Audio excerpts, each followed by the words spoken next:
In this video, I discuss and demonstrate useful techniques for making sure the balls are racked as tightly as possible. This will make your breaks much more effective. Let's start with an excerpt from the Video Encyclopedia of 9-Ball and 10-Ball, or VENT, that covers all the basics. An important requirement for getting a good break is racking the balls tightly. Here's one technique using a standard wooden racking triangle. Notice how Bob removes the 1 so he can better find the foot spot center position. Also notice how Bob rotates the loose outer balls inward to help them better rest against the others.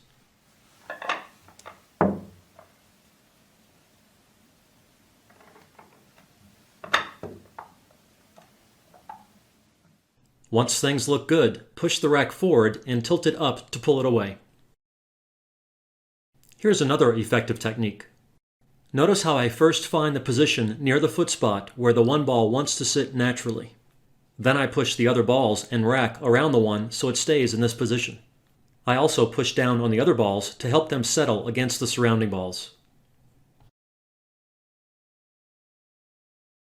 Sometimes when you rack the balls, especially with a triangle rack, there will be small gaps between some of the balls.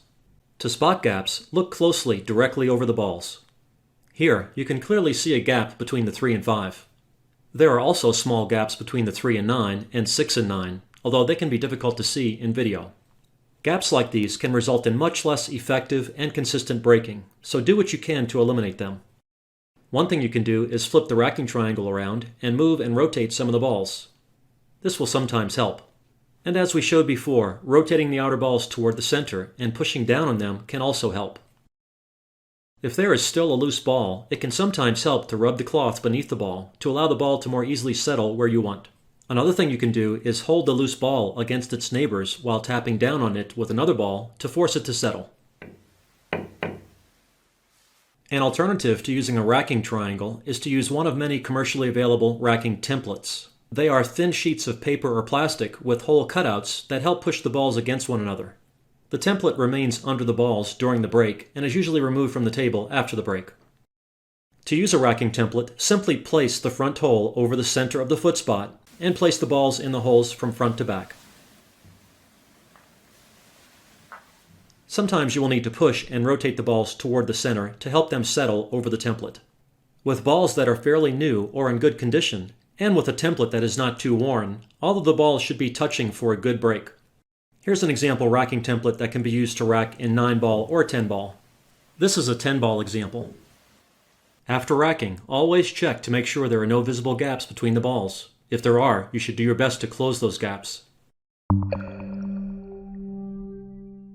Now let's look at some other techniques that might help you get a tight rack. First, you should make sure that any balls that are smaller than the others are placed on the back row, preferably on the corners. Slight ball size differences can be common, especially with older balls that might have worn unevenly over time. The 1 ball is often the smallest since it takes the most abuse when at the front of the rack. If you hold the rack while pushing forward on the entire back row, any balls that are small will rotate while you slide the rack back and forth. This ball set is fairly new, so none of the balls would rotate like this normally, so I replaced one of the balls with a non-set ball that I knew was slightly smaller. If you move a smaller ball to a back corner, you can more easily get a tight rack, since the smaller ball will be able to touch all neighbors, which was not the case when it was next to 4 slightly larger balls. Now when I hold and slide the rack, none of the balls rotate, indicating that there are likely no gaps between the balls.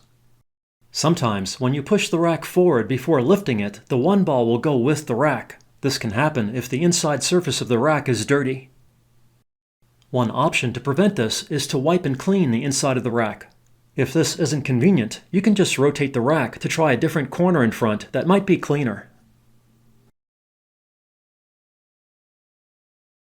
Also, a better approach to removing the rack is to tilt the back up. The 1 will be less likely to stick if you tilt the rack up instead of pushing it forward. After tilting the rack, push it forward and lift it away from the balls. Finally, if the balls are not sitting well, sometimes the cause can be dirt on the cloth. Obviously, if it is your home table, you can vacuum and wipe the rack area to help prevent this.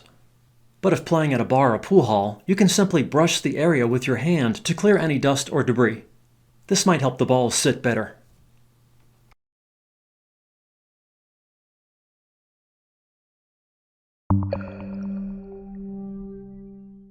If you want to rack and break as well as the pros, try out all the techniques demonstrated in this video. The break technique advice videos available at the link below in the video description or pinned comment might also help. A tight rack is not guaranteed to give you a good break, but if the rack is not tight, it is unlikely you will have good and consistent break results. If you want to learn more and see other techniques that might help, see the Racking Resources page linked below. Happy racking, and good luck with your game from Dr. Dave.